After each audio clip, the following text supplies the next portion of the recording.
world's largest outdoor cocktail party in Jacksonville. It's Georgia, it's Florida. We say Georgia first because they won the game last year. Georgia favored by 14.5 points. CBS now, the SEC theme, turned that thing all the way up when it comes on. 3:30 Eastern, like I already said, Jacksonville, Florida. What is on the line here? What's at stake for both teams? For Georgia, man, the mission is the same. Same as 2021, same as 2022. It's national title or bust. That's the standard. They're playing to it right now. Now, the biggest thing I'm watching here for Georgia is this new spot for this Georgia team in 2023. Because 2022, that team isn't there anymore. This is a team that has some production back from that team for sure, but Carson Beck, I think personally this may be the biggest spot for him to this point in the year. Now you're saying, JD, what about the game at Auburn? It's a big spot. The game against Kentucky in Athens, that's a big spot. It's a ranked team. But I think a rivalry game in a neutral site, expect that place to be on fire. I'm curious to see how they respond. Also, to turn the intensity knob up a notch, Brock Bowers. They will be without him. That's pretty much been the headline the last couple of weeks for Georgia since that Vanderbilt game. How do they look? How does the rest of this roster rise to the occasion to try and make up for the loss of Brock Bowers? I'm not just talking about the offensive side of the ball.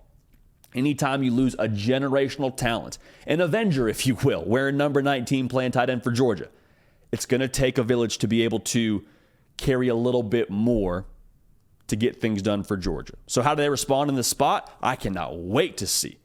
Really quickly, make sure you're subscribed right here. College football, only college football every single day. If you're watching this prediction, it's from our live show on Prediction Tuesday, 11 a.m. Eastern. The good news, if you missed it, you can tune in next week on Tuesday, 11 a.m. Eastern. We're also live Wednesday and Thursday, 11 a.m. Eastern. So get in here, make sure you're subscribed. We don't want you to miss a minute of what we got going on right here on the Hard Count on the On3 YouTube channel. We appreciate y'all in advance for being dialed in.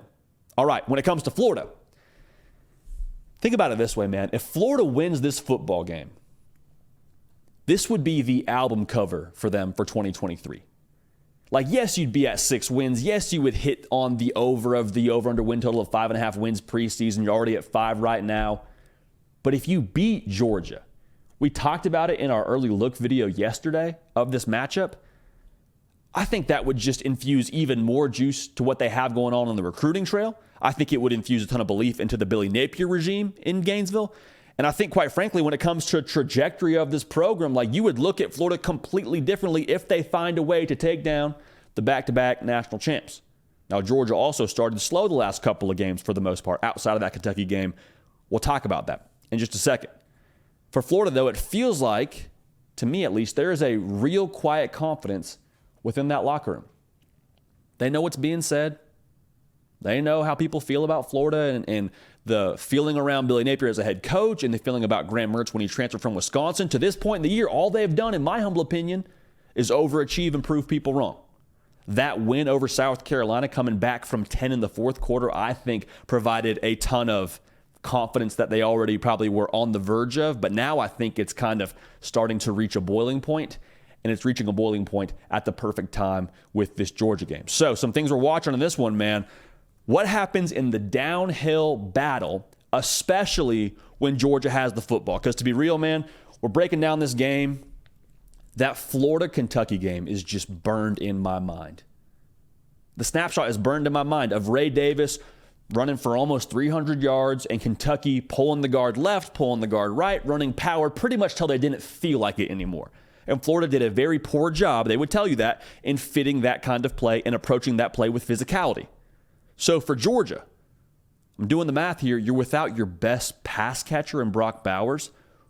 Georgia has been a pass-first operation for the most part this season, throwing the ball 37 times a game. But you wonder if a game like this, with that kind of resume on tape for Florida, if they don't go to being a more downhill operation. Hey, we got some pretty good players up front. Hey, maybe we haven't been the deepest we've ever been at running back, but we still feel pretty good about what we can do moving the line of scrimmage. If Florida is able to be aggressive and redeem that Kentucky performance, well, then you put the game back on Carson Beck. Again, big spot for him. He's played well to this point, but a very big spot, and put the pressure on those other pass catchers. I'm not saying they can't get it done, but I'm saying if you're Florida, you want to make sure you stop the run at all costs. I think Austin Armstrong will be very aggressive in doing that, because if Georgia can get downhill consistently everything else opens up. At the very least, you have less pressure on Carson Beck to be the guy to convert on 3rd and 10 or 3rd and 9. Like, you're probably living in a more manageable 3rd down situation. Also, you wear down a defense. So if we get things rolling early, we're 5 yards here, we're 6 yards here for Georgia. Eventually, you just kind of keep tapping away, and then the dam breaks in the fourth quarter. That would not be a good situation for Florida. Eventually, as well, you could see Florida overcommit if they're not able to have success stopping the run, and then deep plays open up downfield. Dominic Lovett gets to eat. Ra Thomas gets to eat. These pass catchers for Georgia then have an easier time kind of getting into a rhythm. So the downhill battle will be crucial for Florida. You want to make this a game where Carson Beck and these pass catchers have to answer the call to action. Even though Carson Beck's been good this year, you want to make it a thing where he has to have a little bit more weight on his shoulders than he already does without Brock Bowers in the lineup. Now, something to watch within that matchup, Oscar Delp is stepping in relief of Brock Bowers here. He's a really talented young player for Georgia, playing tight end for them. What he does what he does in the passing game will be big, but I think what he does blocking here will also be crucial. Georgia typically been a 12 personnel team playing with 2 tight ends. They ask their tight ends to do a lot when it comes to the blocking game, running the football. I don't think you'll see as much 12, but I do think you will see a fair amount of 11 with Oscar Delp being that tight end for them and trying to add in and move the line of scrimmage. So a very, very big day for number 4 there. Keep an eye on him. Another matchup to watch here. Defensive coordinator Austin Armstrong against Carson Beck. Kind of the testing of his composure, if you will. If you're Florida, in a spot like this, where you're a 2-touchdown dog, it's a neutral site, it's a rivalry game, I think defensively you swing for the chin early. And what I mean by that is I think you have zero interest in making this a strictly matchups kind of football game. Hey, our guys versus your guys, mano-a-mano. Let's play you honest as can be. Let's roll. Georgia, quite frankly, I think they're too talented for that. I think Austin Armstrong, that's not his MO anyway, to play mano-a-mano like that. I think they want to dial it up. I think they want to be confusing. I think they want to get after Carson Beck, because in a game like this is a classic risk it in exchange for the biscuit sort of situation if you're Florida.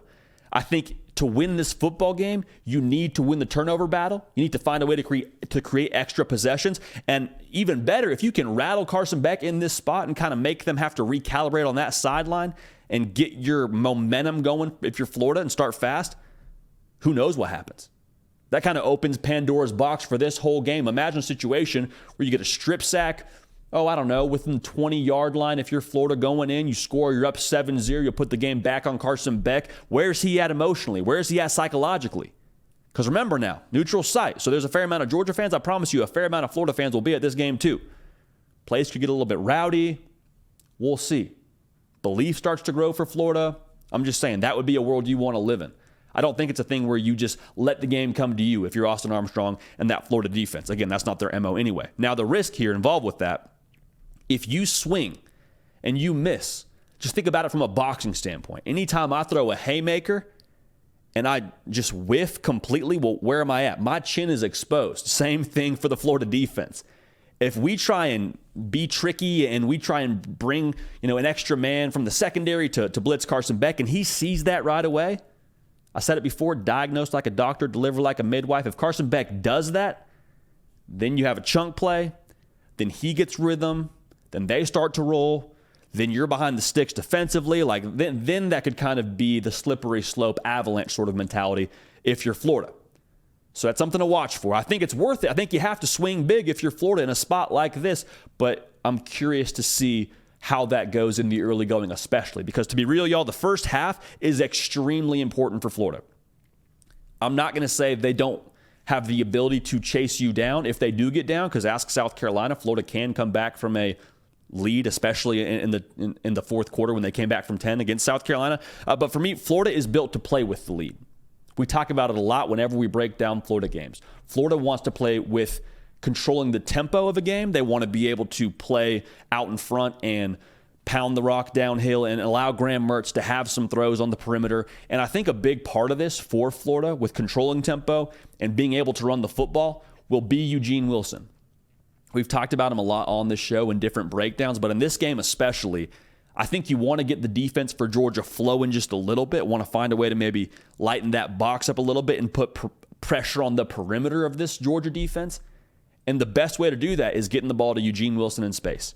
Because if you can mess with the eyes of those linebackers and get them rolling one way or the other, and then you can run a play back the other way with whichever back you want to getting downhill, then good things start to happen with Florida. Then you start to get a roll offensively. Then you control the tempo, much like that Tennessee game, if you want to think back to that if you're a Florida fan. So when it comes to this game, man, I think Florida is going to connect on some swings. I really do.